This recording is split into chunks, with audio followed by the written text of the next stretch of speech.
Hello, everybody. Hello, masters of your own destiny. What's going on? Welcome back here. Yes, I'm in the basement. I'm in my place, my happy place. But let's put it that way, because it's from here, from the basement of my house, that I have conversations with those experts in the communication, media, and the arts. If you will ask me, I don't know, maybe 3 years ago, that the podcast will be growing the way it have been growing, and I will have conversations like our guest today, I would probably say, I don't know if that will happen. Well, it's happening. It's all about putting the love, the care, the hard work, and definitely to be perseverance, right? To keep going even in times where you doubt that things can actually happen. For example, our guest today is amazing expert in production design. He's the production designer of one of my new favorite TV shows in Netflix called Avatar, The Last Airbender. Michael Wylie is in the basement. I cannot wait to start a conversation with him. Of course, not only about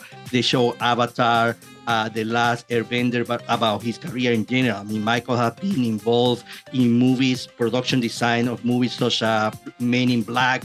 I mean, you name it, other TV shows. I cannot wait to have this conversation. But before we go there, I think the right thing to do is to say thank you to our partners. It's thanks to that partnership with WCNY PBS in Central New York and Central New York Arts that we can come to you every other week. So thank you so much for the support. If you are new, don't worry. Welcome to the family. I hope you stay with us. You can connect with us through all social media, Netflix. I'm talking about Instagram, Facebook, TikTok, you name it, we are everywhere. And of course, you can visit fsbasement.com, which is our home. You can get there all the past episodes in audio and in video of the show. Great guests. So just go there, fsbasement.com, and you're going to be able to find that. Plus amazing educational tools that we have created for you in order to educate yourself more about the business of communication, media, and the arts. Let's start this new episode from Suarez Basement with Michael Wylie right away. Thank you for the company. Here we go. Michael, I want to welcome you to my basement. Thank you so much for taking the time to be with us. Thank you so much for having me. It's a pleasure. What do you think about my production design?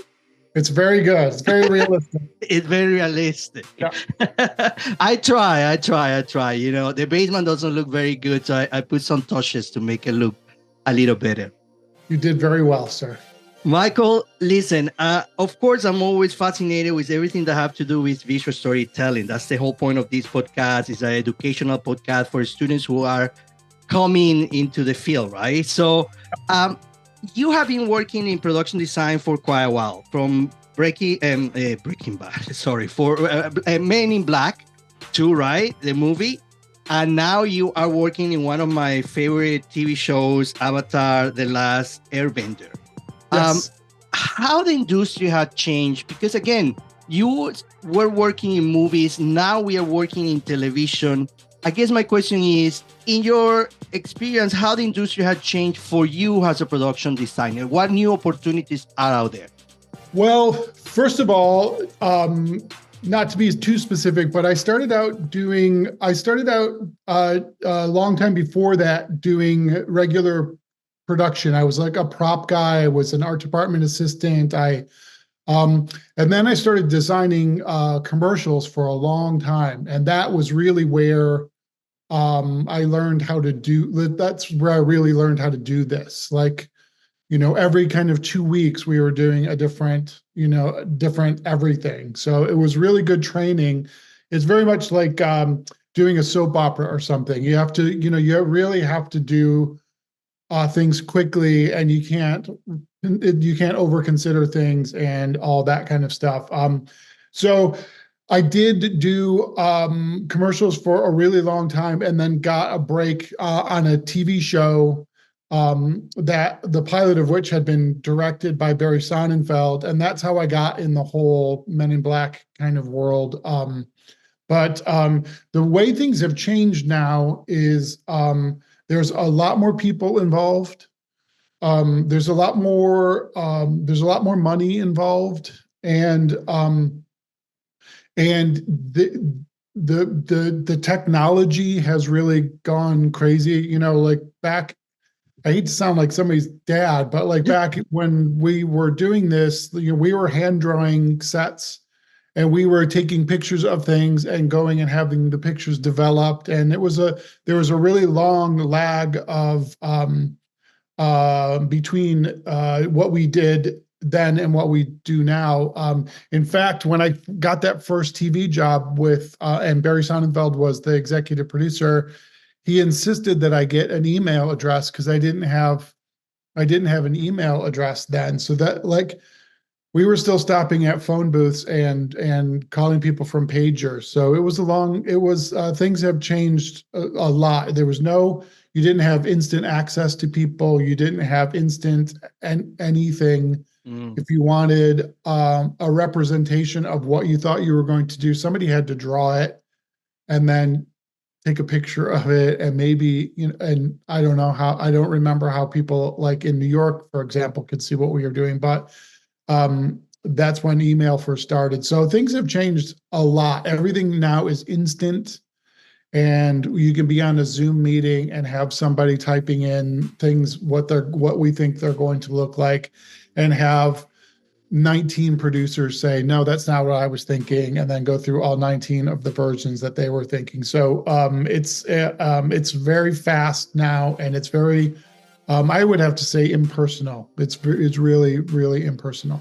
And okay, you talk about technology because I think that for me is a fascinating aspect. I'm a kind of a nostalgic of the old way to do things. Meaning, when we used to watch movies like Men in Black, or funny enough, I watched Titanic. I don't know how many times I watched that movie, but I just watched it this past weekend, and I was thinking, wow, like, the effort to do things for real. I mean, that water was real water, and that setting was a real setting. And now with all the new technology, it's hard to distinguish what is really made by hand and what is really made by a computer. Yep. How that affect your work? How making it easier? Do you feel more tend to do things manually? There's things that are really nice about the new technology where you don't have to, like, not everything has to be such a big dramatic exercise in futility all the time. I was just thinking when we were talking about the Men in Black 2 movie, like there's a scene where the guys get sucked in underground in Times Square, and then they end up in this thing that looks like a toilet, and then they end up going down a drain. Well, they built that entire giant toilet and filled it with water and had stunt guys going down the drain of this giant set piece. None of this would be done now. And so I think things used to look more real when we built more of it. We just finished Avatar, The Last Airbender, and we use this volume technology, this virtual technology that they use on like The Mandalorian and stuff like that. And on one day we could be in the South Pole on an ice sheet, and 2 days later you could be in India at the top of the mountain. So it was it's really impressive. But to me, I think it still looks like a video game in a lot of ways. I feel like we're living in a video game. And I quite miss the tactile and kind of real quality of things. And I also am not quite sure that every show and everything needs to be as whiz bang spectacular. And I think that with these changes that are coming from in the post-strike world, where the budgets are going down and all that, we might luckily get back into a lot more visual storytelling and words, and not quite so many fireworks, hopefully. And then the great thing about that will be that the fireworks that we do get to see can be that much more thoughtful and well done and all that kind of stuff that time allows you. And you mentioned, of course, Avatar: The Last Airbender, which I'm fascinated with the show. Um, and it's hard sometimes to distinguish what's real and what is not real, right? And it's a show exactly what you say. This is about the fireworks and the visual beauty Yes. of these places. How much is, I guess, if we can get a percent, it's not like we need to be exact, but how much is real and how much is not real? Well, it's hard to say because what took that show so long to come out, we finished in September of 22, and it just came out at the time of this recording, a month and a half ago. So they had to go in and do a lot more visual effects over what we did.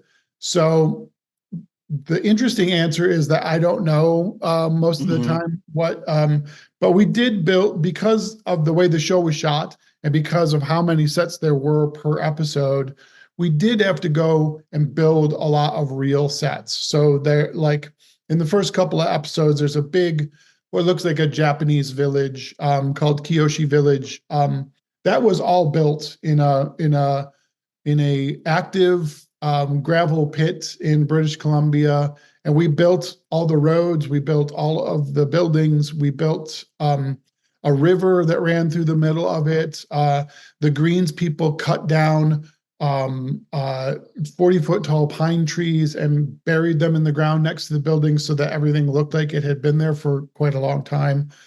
So there was still a lot of that kind of old-fashioned TV making. A lot of it was really, really high technology and major visual effects, and also incredible amounts of stunts. That was a lot of rigging, and there was a lot that went on behind the scenes for a lot of the battles and things like that. So percentage-wise, I think we probably built 25% of the show, and probably the rest was a combination of virtual technology and visual effects. So this is a question.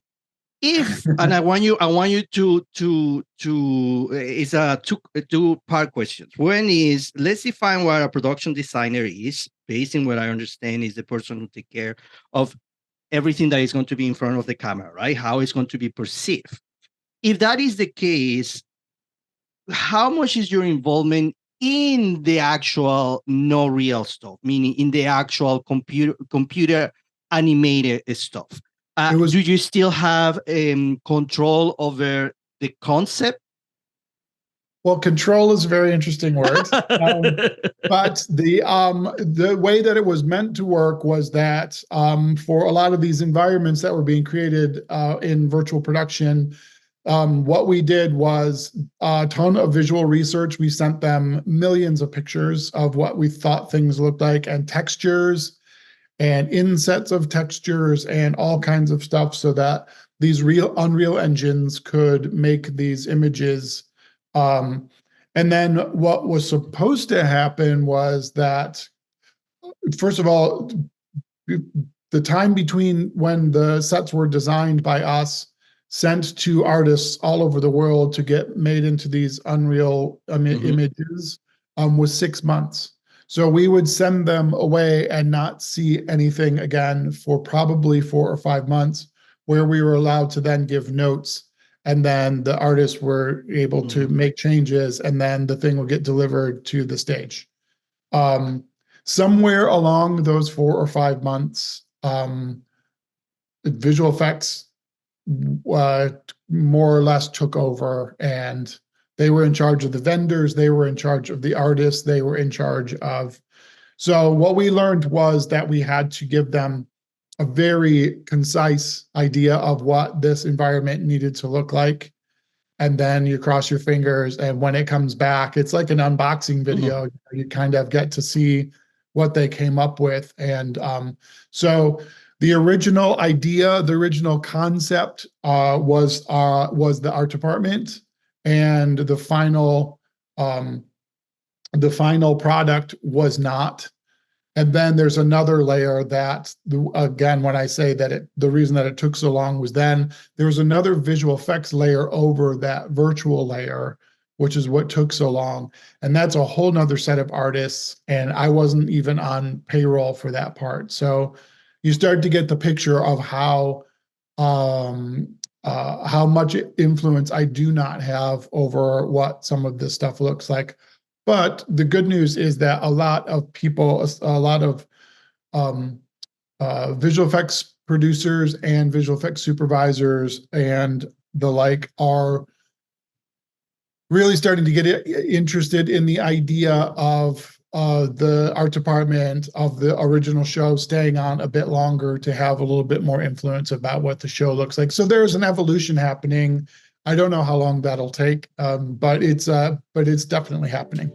And tell me a little bit about, again, what do you consider a production designer is, in a very simple, almost like if we open the dictionary and we say, okay, let's look for production designer, how you will define that? And also, how do you start in this business? Meaning, I hear the advertising, all this stuff, but when you were a kid, were you very much playing to create universe and words and things like that?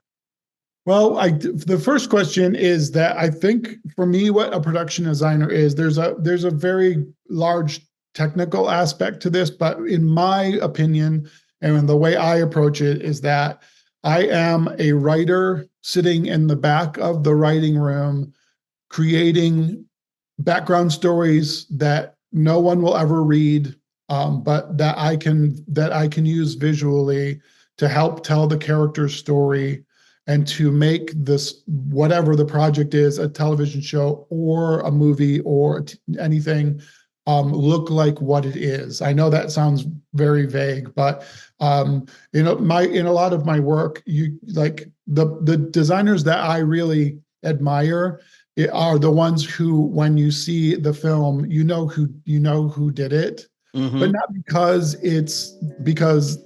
they've impose some kind of look onto the thing. You can tell with a painter that somebody's hand has been involved in this thing. And those are the guys that I really admire. And I think that I have a similar vibe in which I have a bit of a sense of humor. I like to imbue a sense of humor into things, even when they're not meant to be necessarily meant to be there. But I also like trickery. I like lying to people about what they're seeing. I like to keep people on their toes. But more than anything, I have this theory that I don't think anybody turns on their television or however they get their shows. I don't think anybody turns that thing on to see what you can see by looking out your own window. I think people want things to be more beautiful than they are in real life. I think people want things to be more scary than they are in real life. I think people want to be lied to about how great or bad the world is. So that's what I do as a production designer. And what I really am interested in is backstory. And I'm very interested to make sure that the whole thing looks like the thing and that people aren't watching 7 different TV shows because they all look different, or because there's not a through line, or because, just like you would do with the character, you want a character to, behave in a certain way or like do a certain thing. I want the show to do that. So that's my interpretation of it. I think I differ from a lot of people in that think that they're in charge of the visual, just the visual aspect of the show. And I think it's much deeper than that. And it's much more psychological than that. And that's where I land. I always say to my students, and I know, I mean, the audience must be quite tired to listen to me saying this, but one of the things I say to my students at the beginning of the semester is that you are in the business of make believe, right? That is your main goal. As a visual storytelling, your goal is to make me believe that what I'm seeing is real. In the moment that I don't see a real, I'm out. I'm going to change to a different show. And I think production design is, for me, one of those very, very important piece of the puzzle to make that make videos. Right? It's funny because I'm watching Avatar: The Last Airbender, but I'm watching another show also kind of similar. I'm not going to mention the show, where the visual effects, the ambient, is so poor that in some point I say, okay, this doesn't make sense for me to keep watching this because Uh-huh. I don't believe it. Yeah. There's a I don't get involved in very many of them, thank God, but there is a brand of producer out there who there and a studio who think that like things should look real so that people can relate to them. They call it being relatable. And listen, if you hire me, I'll do whatever you want. I'm not going to fight with you, but like I don't think that's why people watch TV shows. And so there's a lot of fantasy shows that are out there where where people have like a special power.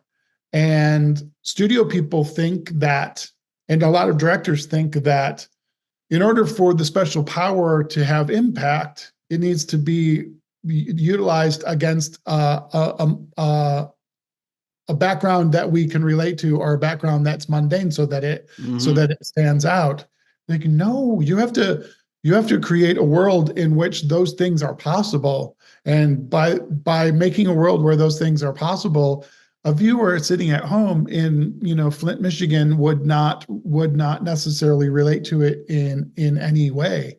I did a show a long time ago called Pushing Daisies, and we got these scripts, and my very first thought was like, there's a lot going on here that doesn't happen in real life. So why in the world does this is back when it was an ABC, ABC time TV show, and the studio people at ABC and at Warner Brothers were like, no, it has to look completely relatable. It has to look like Desperate Housewives. It has to, and it's like, no, I think that people have to believe that what these characters are doing in the show is possible.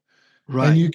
And this can't be possible in the world that we recognize, like at the supermarket. So that's where I'm at with how these things work. I don't think that anybody cares. If you want to see what's going on in the world, get in your car and go to the supermarket.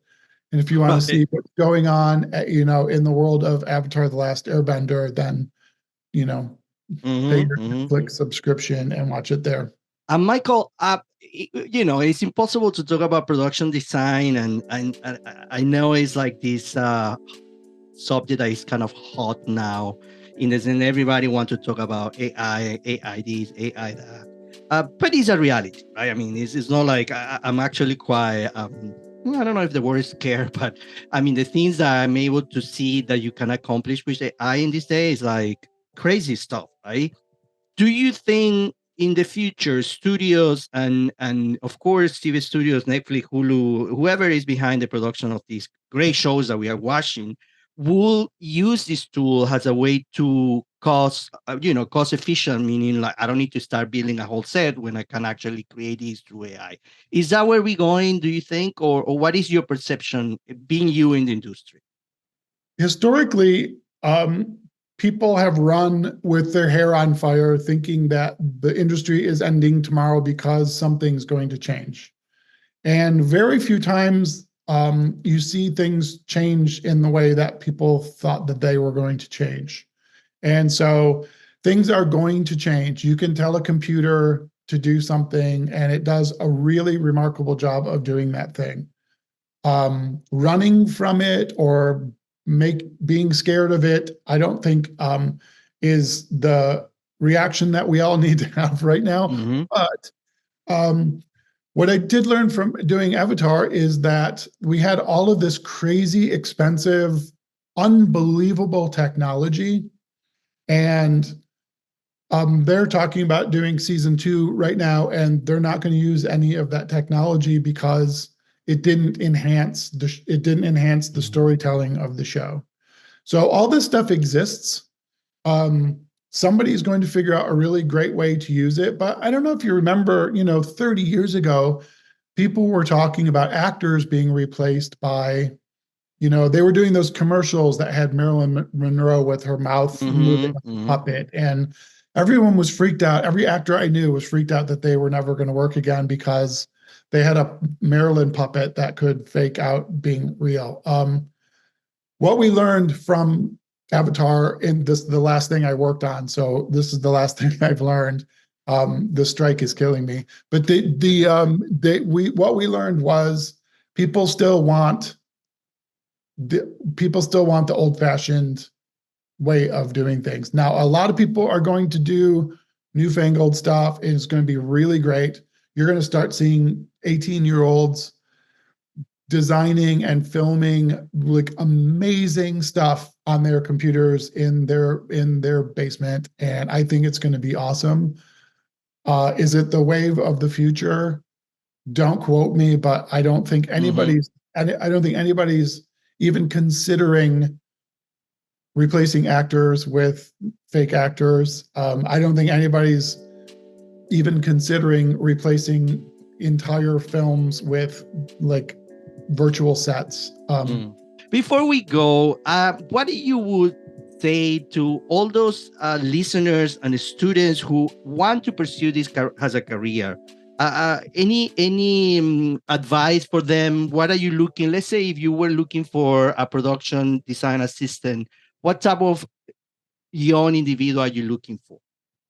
The thing that I think is most important for everybody, when you're starting out, be available to do anything and have like a really good attitude about it.